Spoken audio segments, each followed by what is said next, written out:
प्यारे बच्चों, कैसे हो आप सब। स्वागत है आपका आशीष उज्ज्वल क्लासेस में। और जैसा कि आज हम शुरू करने जा रहे हैं, इसका एक वीडियो हम बना चुके हैं ऑलरेडी। और गति का उसमें हमने कुछ बताया था आपको। हमने उसमें आपको बताया था कि गति स्थिति में समय के साथ परिवर्तन कब होता है, और दूसरा हमने बताया था कि गति एक क्या है, सापेक्ष पद है, एक रिलेटिव टर्म है। ठीक है, यहाँ तक की बात हो गई थी। और हमने आपसे ये भी बताया था कि सापेक्ष पद क्या होता है। आज उसी को थोड़ा सा उसका हम रिवीजन करवाएंगे और उसके बाद फिर हम आगे की तरफ बढ़ते हैं। ठीक है, तो देखिए, हमने कहा था कि मान लो कि ये आपकी क्या है, एक पृथ्वी है ए जे।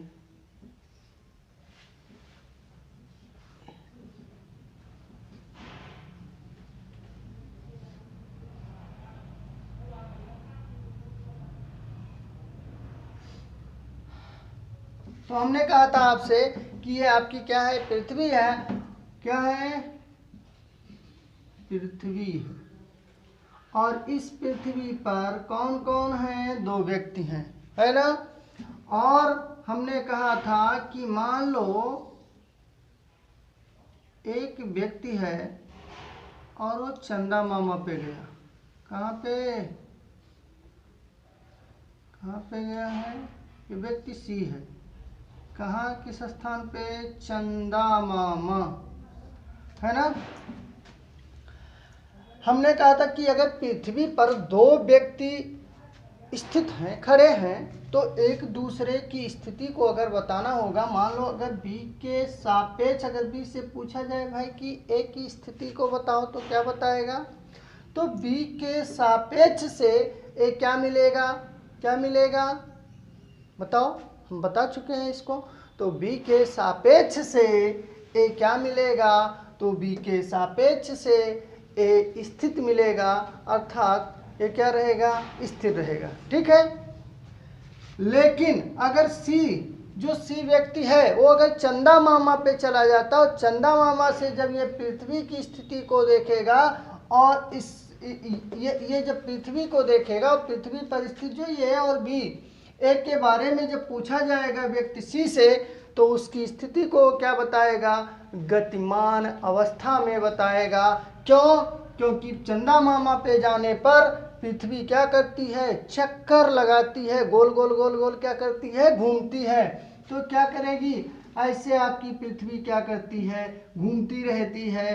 तो ये व्यक्ति जो सी के सापेक्ष ए क्या मिलेगा, एक गतिमान में मिलेगा, क्योंकि पृथ्वी अपनी पूरी धुरी अक्ष के साथ क्या करती है, घूमती है। और ये स्थिति कौन बताएगा, जो उस चंदा मामा पे गया है। ठीक है, तो यही था आपका रिलेटिव टर्म यानी सापेक्ष पद। अब इसी टर्म को आगे बढ़ाते हुए हम चलते हैं कि दो बातें बिल्कुल प्यारे बच्चों, दो बातें बिल्कुल क्लियर हो गया है।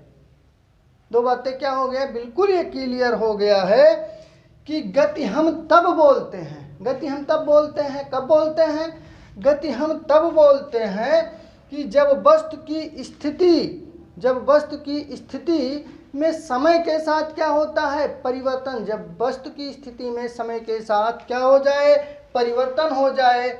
और दूसरी बात क्या है कि गति क्या है, गति एक सापेक्ष पद है। क्या है प्यारे बच्चों, गति एक सापेक्ष पद है। अब देखिए, किसी भी वस्तु की गति को समझाने के लिए, किसी भी वस्तु की गति को समझाने के लिए हमने कुछ क्या लिया है, हमने कुछ भौतिक राशियां बना रखी हैं। समझ में आया, क्या बना रखी हैं, कुछ भौतिक राशियां। अब बात आता है कि भौतिक राशियां किसे कहते हैं, भौतिक राशियां, तो भौतिक राशियां वे राशियां, अर्थात हम ऐसा भी बता सकते हैं कि भौतिक राशियां वह गुणधर्म होता है। क्या होता है, वह गुणधर्म होता है जिसका हम क्या कर सकते हैं, मापन कर सकते हैं। भौतिक गुणधर्म वह गुणधर्म होता, भौतिक राशियाँ वह गुणधर्म होता है जिसका हम क्या कर सकते हैं, जिसका हम मापन कर सकते हैं, उसे हम क्या कहते हैं, भौतिक राशियाँ कहते हैं। समझ में आया? मतलब किसी भी गुण का अगर आपको अगर माप सकते हो, अगर क्या कर सकते हो, माप सकते हो, तो फिर वो क्या कहलाती है, भौतिक राशियां कहलाती हैं। तो क्या कहलाती हैं, भौतिक राशियां। जैसे मेरे अंदर कितना मेटेरियल भरा हुआ है, कितना पदार्थ भरा हुआ है, समझ में आया? मेरे अंदर कितना मेटेरियल भरा हुआ है, कितना पदार्थ भरा हुआ है, इसका मापन करने के लिए तो कितने मेटेरियल से मिलकर के बना है, ठीक है, कितना पदार्थ भरा हुआ है, उसका मापन हम किससे करते हैं? तो उसका मापन करने के लिए उसकी मात्रा को द्रव्यमान कहते हैं।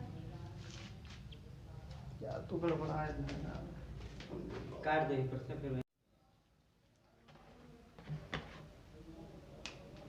तो कितना पदार्थ भरा हुआ है, उसकी मात्रा को हम क्या कहते हैं, उसकी मात्रा को द्रव्यमान कहते हैं। उसकी मात्रा को हम क्या कहते हैं, द्रव्यमान कहते हैं। और द्रव्यमान को हम क्या कर सकते हैं, द्रव्यमान को हम माप सकते हैं। द्रव्यमान को हम क्या कर सकते हैं, द्रव्यमान को हम माप सकते हैं। और किसमें माप सकते हो, किसमें मापा जा सकता है, द्रव्यमान को किसमें मापा जा सकता है? तो किलोग्राम में मापा जा सकता है, ग्राम में माप सकते हो आप, और पाउंड में भी तो माप सकते हो। किसमें हम इसको माप सकते हैं, किलोग्राम में। किसमें प्यारे बच्चों, किलोग्राम में। और किसमें माप सकते हो, ग्राम में। और किसमें मापा जा सकता है, तो और मापा जा सकता है, पाउंड में मापा जा सकता है। किसमें मापा जा सकता है, पाउंड में मापा जा सकता है। ठीक है, मोटी मोटी दो बातें याद रखिएगा। मोटी मोटी बातें यह है कि हमने कुछ चीज़ों को क्या किया है, हमने कुछ चीज़ों को परिभाषित कर रखा है। समझ में आया? हमने क्या किया है, कुछ चीज़ों को हम क्या किया है, परिभाषित कर रखे हैं। जैसे वो कुछ चीज़ें क्या हैं, तो है आपका दूरी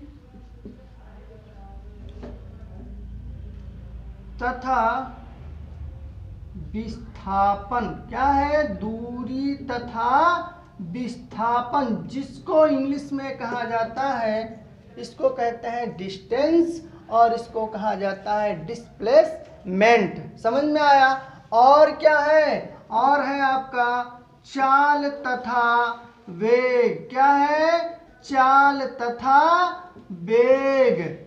और क्या है आपका त्वरण है। क्या है, त्वरण है। और इन्हीं सभी के साथ में यदि हम समय को जोड़ देते हैं, किसको, समय को, तो इन सभी को जोड़ते हैं तो बनता है आपका गति का समीकरण। क्या बनता है, गति का समीकरण। क्या बनेगा, गति का समीकरण। समझ में आया?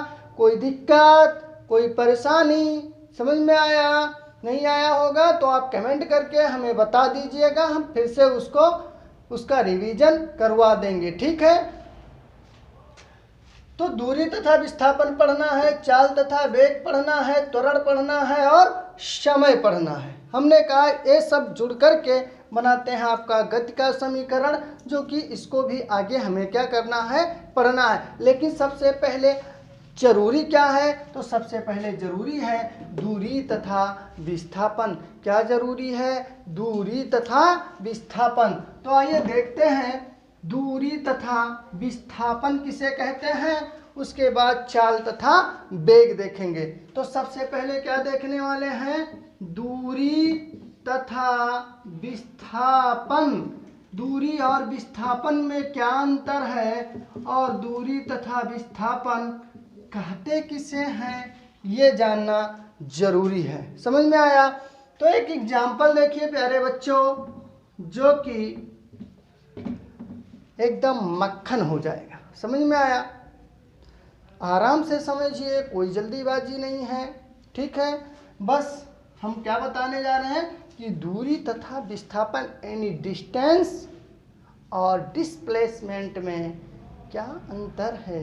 समझ में आया? किसे कहते हैं, ठीक है, किसे कहते हैं। तो देखो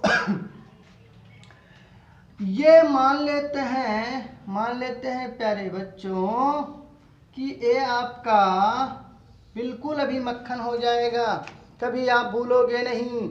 दूरी तथा विस्थापन बिल्कुल मक्खन होने वाला है।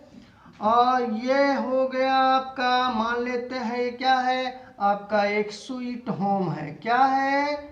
एक आपका ये स्वीट होम है, ठीक है। ये आपका स्वीट होम है। और यहाँ पर आपका क्या है, तो यहाँ पर आपका स्कूल है। क्या है प्यारे बच्चों? स्कूल है। समझ में आया?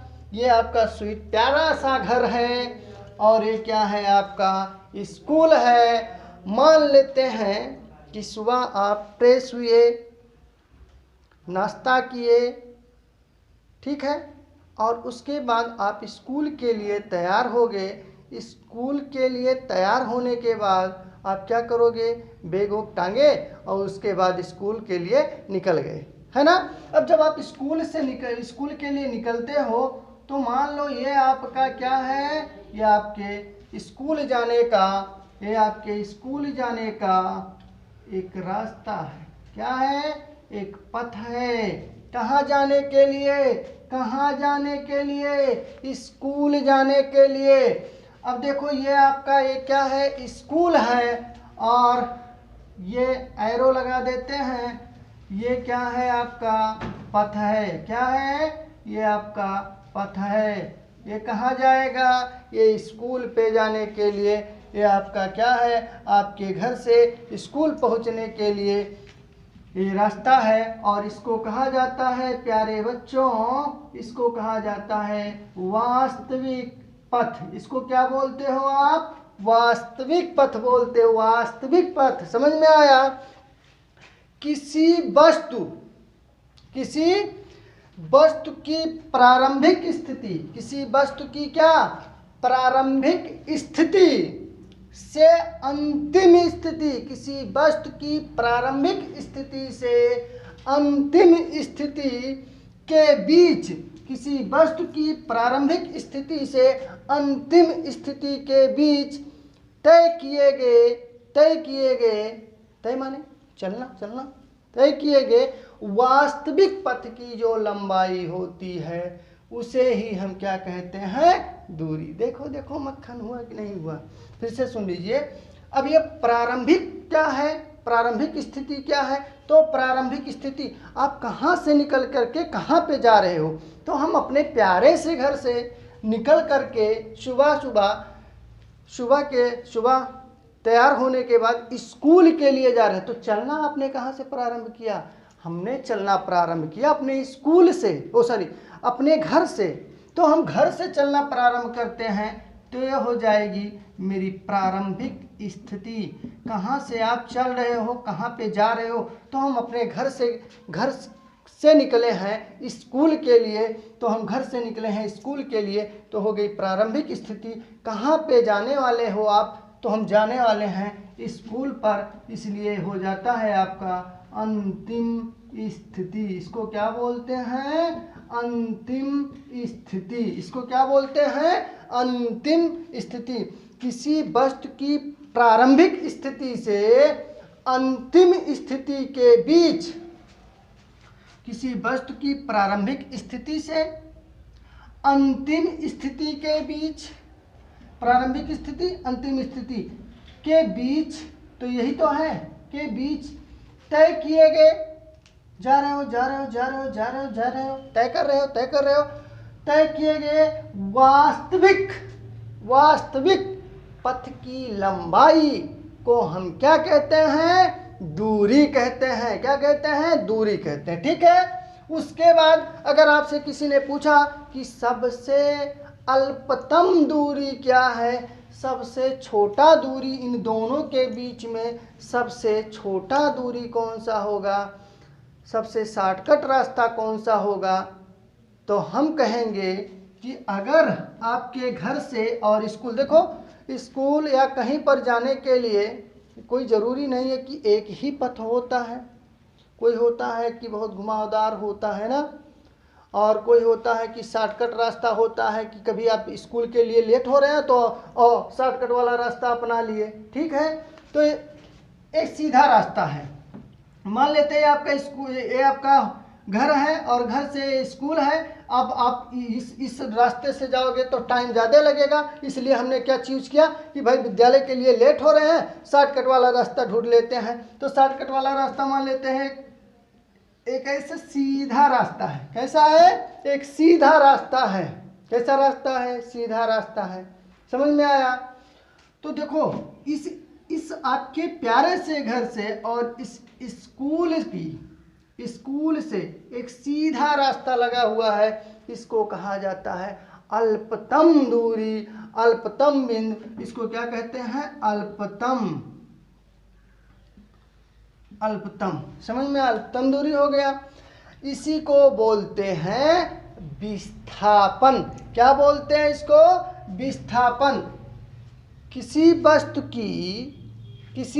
की प्रारंभिक स्थिति से अंतिम स्थिति के बीच, किसी वस्तु की प्रारंभिक स्थिति से अंतिम स्थिति के बीच की जो अल्पतम दूरी होती है, सबसे कम दूरी होती है, सबसे कम। देखो सीधा रास्ता ऐसे घूम के जाओगे ज़्यादा टाइम लगेगा, दूरी ज़्यादा है, समझ में आया। सीधा रास्ता है तो तय किए गए वास्तविक पथ की जो लंबाई, समझ में आया, अल्पतम जो दूरी होती है उसी को हम क्या कहते हैं, विस्थापन कहते हैं। इसको क्या बोलोगे प्यारे बच्चों, विस्थापन बोलेंगे। यानी अगर सीधा रास्ता है, छोटा रास्ता है, कम दूरी वाला रास्ता है, बिल्कुल सीधा जुड़ा हुआ है, तो उसको हम क्या कहेंगे, विस्थापन कहेंगे। तो किसी वस्तु की प्रारंभिक स्थिति से अंतिम स्थिति के बीच की अल्पतम दूरी को हम क्या कहते हैं, विस्थापन कहते हैं, समझ में आया। उसके बाद यह हो गया आपका विस्थापन। वास्तविक पथ बताओ कुछ है, टेढ़ा मेढ़ा रास्ता है, ठीक है, तो उसको दूरी कहोगे। और अगर दो बिंदुओं के बीच अगर कोई सीधा मार्ग है, सीधा रास्ता है और दूरी कम है, तो उसी को आप क्या बोलोगे, विस्थापन। क्या बोलोगे, विस्थापन, समझ में आया। और टेढ़ा मेढ़ा घुमावदार, बहुत घुमावदार है, उसको दूरी बोल दिए। अब बिल्कुल दो बिंदु के बीच में दो आपके घर से और स्कूल के बीच में कोई शॉर्टकट वाला रास्ता, सीधा रास्ता है, तो उसको आप क्या बोलोगे, तो उसको हम बोलेंगे विस्थापन। तो हेडिंग लगाइए दूरी की और नोट कर लीजिए। देखिए, किसी वस्तु की प्रारंभिक स्थिति, किसी वस्तु की प्रारंभिक स्थिति से अंतिम स्थिति, किसी वस्तु की प्रारंभिक स्थिति से अंतिम स्थिति के बीच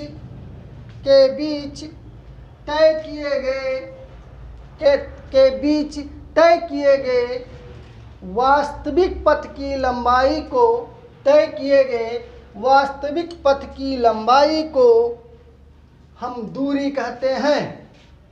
वास्तविक पथ की लंबाई को दूरी कहते हैं। हो गया, हेडिंग लगाइएगा। उसके बाद विस्थापन, हेडिंग लगाइए विस्थापन, इंग्लिश में लिख लीजिएगा कोष्टक में डिस्प्लेसमेंट। हो गया, हो गया। तो चलिए लिखिए, किसी वस्तु की प्रारंभिक स्थिति से, किसी वस्तु की प्रारंभिक स्थिति से अंतिम स्थिति के बीच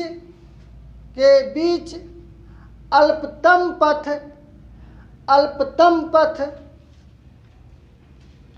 की लंबाई को अल्पतम पथ की लंबाई को विस्थापन कहते हैं। समझ में आया? अब आप इसका एक नोट्स बना लीजिएगा। नोट्स में हम जो लिखवाएंगे आप उसको नोट करते जाइएगा। साथ ही साथ अगर थोड़ा आपको ये लगता है कि हम बोल करके लिखवाते हैं, नहीं समझ में आ रहा, तो आप वीडियो को बीच बीच में रोक करके नोट कर लीजिएगा। ज़्यादा दिक्कत होगी तो हम ब्लैक बोर्ड पे लिख देंगे, आप उसका शॉर्ट स्क्रीन ले लीजिएगा, ठीक है। और इसी के साथ आज से ये फिर स्टार्ट हो गया है। कुछ प्रॉब्लम होने के कारण बीच में वीडियो बहुत लेट आया, लेकिन अब आपका ये वीडियो बराबर जाता रहेगा। और आप जब स्टडी कीजिएगा तो बुक आप सामने रख लीजिएगा और एक बार वीडियो को देखने के बाद उसका आप रिवीजन करते रहिएगा, उसका नोट्स बना लीजिएगा, साथ ही साथ तैयारी करते रहिएगा, क्योंकि ये बहुत ही इम्पॉर्टेंट हैं। और आगे जैसे जैसे आप 9th में जाओगे, 11th में जाओगे, ये चैप्टर बहुत ही इम्पॉर्टेंट है। ऐसा नहीं है कि सिर्फ हम 9th में पढ़ लिए, आगे हमको इसको पढ़ने की ज़रूरत नहीं है, क्योंकि जो भी चीज़ें आप पढ़ोगे, आपको अगर फिजिक्स पढ़ना ही है तो आपको ये चीज़ें कभी भूलना नहीं है, ठीक है। और इसी के साथ हम आपसे मिलते हैं फिर कल, ओके।